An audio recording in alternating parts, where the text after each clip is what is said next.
Bahay Cubo Blessing. Magandang gabi po Rescue mga dog's kadish. second night in a forever home. Sa lahat po ng mga nagmamahal sa mga tropa pips, maraming salamat po. At ngayon ay nadagdagan naman sila ng isa, at yun si Kalsada.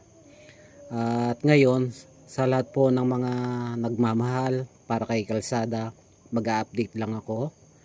Ito po yung ikalawang gabi na nandito si Kalsada, at ito po yung ikalawang hapunan niya. Bale, December 30 po ngayon, bago kami umuwi ni Teddy, bibigyan ko ulit siya ng kanyang pagkain.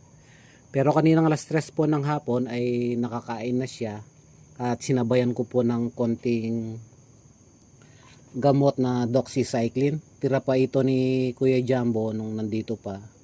Bale, ang ibinigay ko po ay 1.5 ml lang, kasi magaan lang po si Kalsada. At ito po, sobra rin ni Kuya Jumbo, vitamins, LCBit, magagamit pa ni Kalsada. Ngayon ay maglalagay po ako ng vitamins para sa pagkain ni Kalsada. Ayan po, 1.5 lang. Then ito po, ivermectin, maglalagay ako. Ang paggamit po nito para sa pagkain ni Kalsada ay ano lang po, karampot lang, wag pong sobra dapat, ganyan lang po. Oh, yan.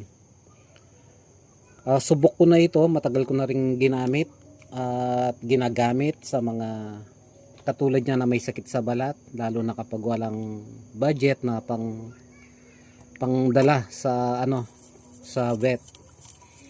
So yun, basta tama lang po yung paggamit, makakatulong po yun para sa kanya.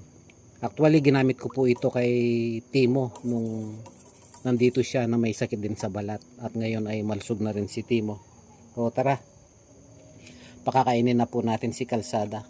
At ito naman ay kay Mama Dog, kay Bamboo, at ito yung para sa tropa ni Kalsada na nandun. Pinangalan ko pong Pasig, yung kulay puti.